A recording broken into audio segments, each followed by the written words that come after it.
Hello everyone. आज मैं BEd fourth semester से paper 11th guidance and counselling paper के अंतर्गत यूनिट 1 का topic guidance service in school पर डिस्कस करूँगी। तो पहले हम इसके मेन जो टॉपिक है गाइडेंस सर्विस उस पर डिस्कस करते हैं कि गाइडेंस सर्विस है क्या और इसकी क्या उद्देश्य है। स्कूल में इसके क्या उद्देश्य हैं कि स्कूली स्तर पर गाइडेंस निर्देशन की सेवा क्यों दी जाए, हम लोग इस पर डिस्कस करते हैं। तो निर्देशन सेवा से तात्पर्य उन विद्यालयी क्रियाओं के आयोजन से होता है जिनके द्वारा विद्यार्थियों को उनके विभिन्न क्षेत्र की समस्या और समायोजन स्थापित करने में सहायता प्रदान की जाती है। विभिन्न क्षेत्र से तात्पर्य होता है कि एक बालक अगर है तो वो उसके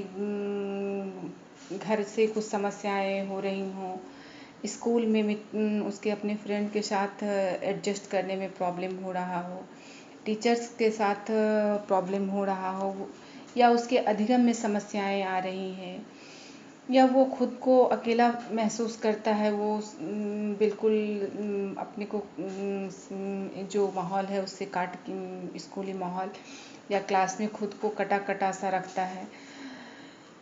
या और भी बहुत सारे समस्याएं हो सकती हैं। तो उन सारी समस्याओं से उसको निकाल कर उसको किस तरह समायोजन किया जाए, किस तरह उसको स्कूल में समायोजित किया जाए, इसके लिए स्कूल विद्यालय में गाइडेंस सेवा प्रोवाइड की जाती है। तो जैसा कि हम इसको डेफिनेशन के तौर पर हम समझ सकते हैं कि the systematic and organised procedures, tool and facilities to assist an individuals in securing knowledge and skills needed in making plans and services and in interpreting life, यानी कि किसी व्यक्ति को व्यवस्थित और संगठित प्रक्रिया, उपकरणों और सुविधाओं द्वारा योजनाओं और सेवाओं को बनाने और जीवन की व्याख्या करने के लिए आवश्यक ज्ञान और कौशल को हासिल करने में सहायता प्रदान करती है। तो जैसा कि ये कह रहा है कि जीवन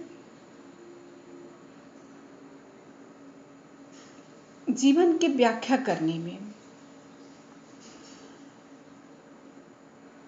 यानी कि इंटरप्रेटिंग लाइफ, तो जीवन को व्याख्या करने का मतलब किसी व्यक्ति का जीवन है तो वो अपने जीवन में कुछ लक्ष्य रखता है, कुछ उसके जीवन में कुछ समस्याएं होती हैं, कुछ इसकी रुचि होती है, कुछ उसका अपना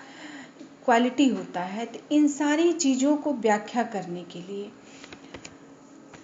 भी उसको एक वो भी अगर व्याख्या करना है तो वो भी एक व्यवस्थित संगठित तरीके से करने की ज़रूरत होती है। तो जिसके लिए कुछ उपकरण और सुविधा के द्वारा उसको व्याख्यात करने के लिए योजना और प्लान बनाया जाता है, जिससे वो जीवन की व्याख्या करे और अपने व्याख्या करने के लिए अपने ज्ञान और कौशल को हासिल करे। तो जब आदमी जब किसी चीज़ को डिस्कस करता है, किसी चीज़ को समझता है, तो फिर उसमें उसकी क्या कमी है, क्या उसमें क्वालिटी है, इन सारी चीज़ों को भी समझता है और उसके बाद वो अपने ज्ञान को, अपने स्किल्स को डेवलप करता है, फिर वो डिसीज़न ले पाता है। तो गाइडेंस सेवा जो है वो एक ज़रूरी होता है कि किसी व्यक्ति को व्यवस्थित और संगठित प्रक्रियाएं, उपकरणों और सुविधाओं द्वारा योजनाओं और सेवाओं को बनाने में और जीवन की व्याख्या करने के लिए जो आवश्यक ज्ञान है और कौशल, उसको हासिल करने में सहायता प्रदान करती है। यह सेवाएं अवसरों, व्यक्तित्व विकास,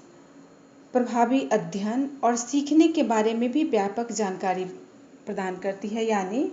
this services provide comprehensive information about opportunities, personality development, effective study and learning. तो क्या है कि ये जब सेवा प्रदान की जाती है तो गाइडेंस सेवा, तो क्या क्या अपॉर्चुनिटीज़ हैं, क्या क्या ऐसा है जिसके द्वारा आप उसका लाभ ले सकते हैं। निर्देशन सेवा के लेकर व्यक्ति या बालक के व्यक्तित्व का विकास किया जा सकता है, उसके अध्ययन को प्रभावी बनाया जा सकता है और अधिगम के बारे में भी व्यापक जानकारी प्रदान की जाती है। तो इन सारी चीज़ों की व्यापक जानकारी के अवसर क्या क्या हैं, इसकी भी व्यापक जानकारी, व्यक्तित्व विकास के लिए उसको क्या किस किस पॉइंट पे काम करना है, इसकी व्यापक जानकारी, क्या उसमें कमी है और क्या क्वालिटी है, इन सारी चीज़ों को बताई जाती है। तो हम कह सकते हैं कि गाइडेंस सर्विस जो है वह एक ऐसी व्यवस्थित और संगठित प्रक्रिया है जिसके द्वारा बालकों को अवसरों के बारे में व्यापक जानकारी दी जाती है, व्यक्तित्व विकास के बारे में जानकारी दी जाती है और उनके अध्ययन को प्रभावी किस तरह बनाया जाए, इसकी भी व्यापक जानकारी प्रदान की जाती है तथा उनके अधिगम को कैसे प्रभावशाली बनाया जाए, क्या टेक्निक ली जाए, इन सारी चीज़ों के लिए एक व्यवस्थित और संगठित प्रक्रियाओं के तहत विभिन्न उपकरणों और सुविधाओं के द्वारा बहुत ही प्रभावशाली बनाने का प्रयास किया जाता है। Thank you.